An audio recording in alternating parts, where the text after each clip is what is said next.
اعوذ باللہ من الشیطان الرجیم بسم اللہ الرحمن الرحیم قولوا آمنا باللہ وما انزل الینا وما انزل الى ابراہیم واسماعیل واسحاق ویعقوب والاسباط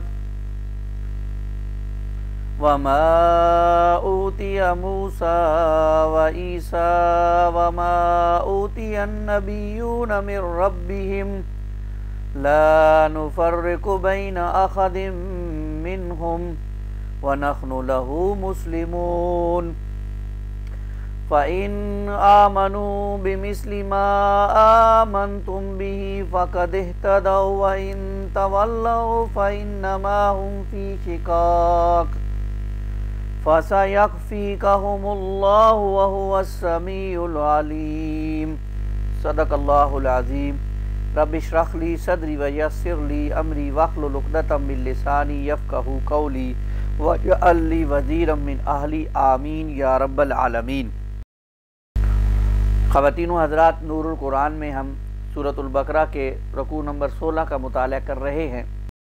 آج ہم آیات 136 تا 137 کا مطالعہ کریں گے، جس کے اندر تمام انبیاء پر ایمان لانا ضروری ہے، اس کا تذکرہ ہے۔ اللہ تعالیٰ فرماتے ہیں قولوا آمنا باللہ، مسلمانوں تم کہہ دو کہ ہم ایمان لائے اللہ پر، وما انزل الینا، اور اس پر بھی جو نازل کیا گیا ہماری طرف یعنی رسول اللہ صلی اللہ علیہ وسلم پر، وما انزل الی ابراہیم و اسماعیل و اسحاق و یعقوب، اور ہم ایمان لائے اس پر بھی جو نازل کیا گیا ابراہیم، اسماعیل، اسحاق اور یعقوب علیہ الصلوۃ والسلام پر، والاسباط، اور ان کی اولاد پر، اس پر بھی ہم ایمان لاتے ہیں۔ وما اوتی موسیٰ و عیسیٰ، اور جو دیا گیا موسیٰ علیہ الصلوۃ والسلام کو اور عیسیٰ علیہ الصلوۃ والسلام کو، اس پر بھی ہم ایمان لاتے ہیں۔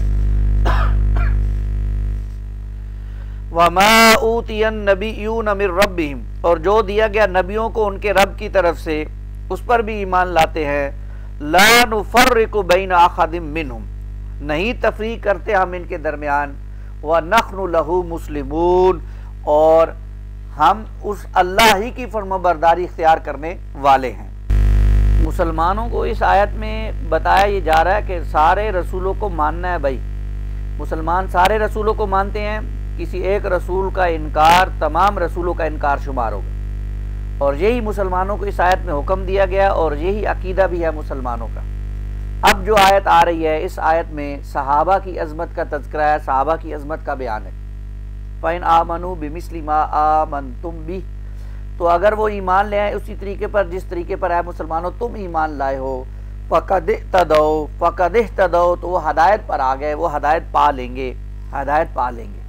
وَإِنْ تَوَلَّوْا فَإِنَّمَا هُمْ فِي شِقَاقٍ، لیکن اگر وہ رخ پھیر لیں تو جان لو کہ وہ تو ہیں ہی ضد میں۔ اور یہ بھی ذرا نوٹ کیجئے کہ بعض اوقات ضد اور دشمنی کی وجہ سے لوگ دین سے دور ہو جاتے ہیں۔ مشرکین اور خصوصاً یہود، انہوں نے ضد کی بنیاد پر دین سے دوری اختیار کی، ضد کی بنیاد پر۔ کیوں؟ ضد کیا تھی کہ رسول اللہ صلی اللہ علیہ وسلم بنی اسماعیل میں کیوں پیدا ہوئے، بنی اسرائیل میں کیوں نہیں آئے؟ اس ضد کی بنیاد پر انہوں نے دین سے دوری اختیار کی۔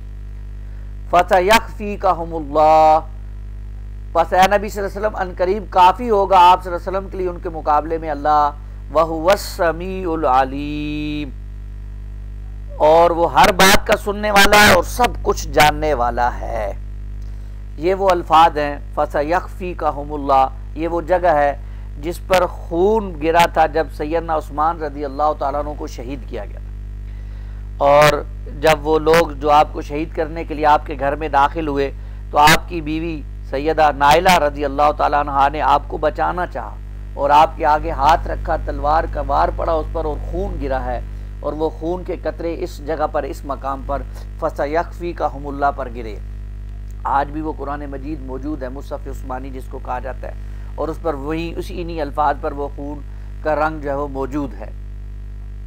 اب یہاں اس آپ ذرا نوٹ کیجئے کہ اہل کتاب کا جو دعویٰ تھا کہ وہ سوائے ایک یا دو نبیوں کے سب نبیوں پر ایمان رکھتے ہیں، لہذا انہیں بھی مومن تسلیم کیا جائے، تو اللہ نے دو ٹوک الفاظ میں کہہ دیا کہ نہیں، مومن وہ ہوگا جو سارے رسولوں کو مانے گا۔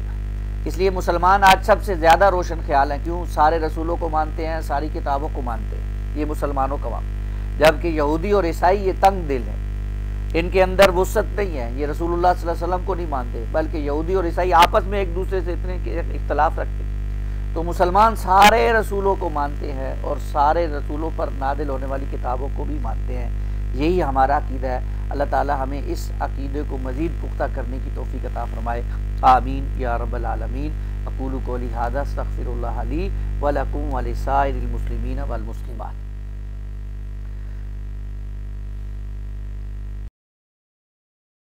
اس پریزنٹیشن کو حاصل کرنے کے لیے رابطہ کیجئے 032188353551 یا میل کیجئے shakeel4islam@gmail.com۔